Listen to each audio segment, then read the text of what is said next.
this. And the name of this session is called Moments That Matter.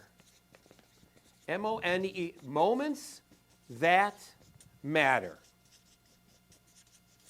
So I'm going to go back to the psychiatric, psychological component of that, because most people think moments that matter are certainly the high points of your life, right? Your wedding day, your birth of your child, you get a new job, you buy your first house, you get your first car, you went to prom, you blah, blah, blah. And obviously, it's clearly, those are moments in your life that matter. But if the only moments in your life that matter are these once-in-a-lifetime, come very infrequent types of scenarios, you're going to have a pretty dry life. You're really not going to have a life that is very flavorful and interesting and bountiful. Now, everything we do, even though it's psychiatric and psychological, it skews to sales. Because I believe that there are dozens and dozens and dozens of moments that matter in your average day for those that see how important they are, how critical they are. Certainly networking is one of them, because in many cases in networking, you're meeting somebody for the first time, right? And we do an entire session that talks about first impressions and such.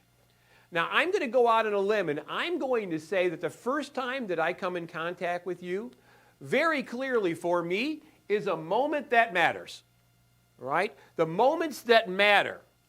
I believe the first time that I meet you is a moment that matters. I believe that that's important. And that's why I believe in a sales environment. To me, I make no clear distinction between work and play. I am always at play. I'm always at work. Why? Because I love what I do. I couldn't imagine not doing this. It isn't what I do, it's who I am. So for me, having no distinction between work and play, for me, moments that matter happen all the time. And this is a relationship tool, and that's why we say it's psychiatric and psychological. So the idea of moments that matter is that whether it's a networking opportunity, or it could be a friend that you talk to 100 times a day. But I think we've all gotten in that situation, even as somebody we talk to all the time, that something is different about this one.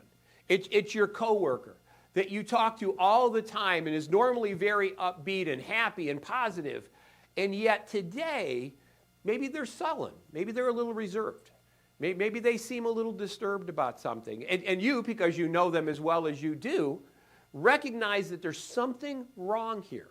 This time, this is a moment that matters. Could be the person you talk to 20 times a day. Doesn't make any difference. This is important. This is different. And because it's different, we now need to react differently than we normally do. In moments that matter, the first part of it is manifest. And the reason that it's manifest is because this is different. It's when you talk to that person you talk to all the time. And yet this moment is different. And now you need to manifest whatever this difference is, because you're not going to continue the same way you do. If you've got a person that's very jovial, and 99% of your interactions is jovial and joking and fun-loving and everything like that, and yet they present themselves now differently than that, you're not going to go into that joking relationship with somebody who normally is a joking person and now is very quiet or very reserved. You realize something is wrong.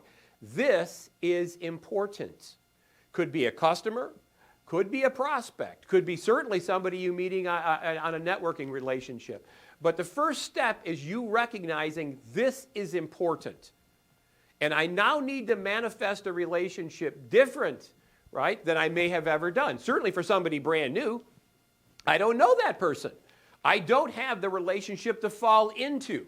So I need to manifest the relationship, which is likely going to be different than what it is. And by the way, the reason this is important, this is why professional salespeople close an obscene percentage of their business. Because this is the stuff that I'm concerned about. Now, I'm not saying don't be concerned about your product knowledge and your widgets and, your catalog and all that. That stuff's important too. But it's not important now. When I meet you for the first time in a networking environment, I'm not going to whip open my binder and say, here, let me tell you about my Nimbus 3000. At that point in time, I haven't earned the right to even have that conversation with you. People don't care what you know until they know that you care. So if you meet somebody in a networking group and you're immediately trying to pitch them, well, there's a good chance that that pitch is going to fall on deaf ears. Why? Because they don't know anything about you. You're a stranger. And as soon as you go into pitch mode, they immediately put up their defensive posture. So moments that matter, the first thing I need to do is I need to manifest something different.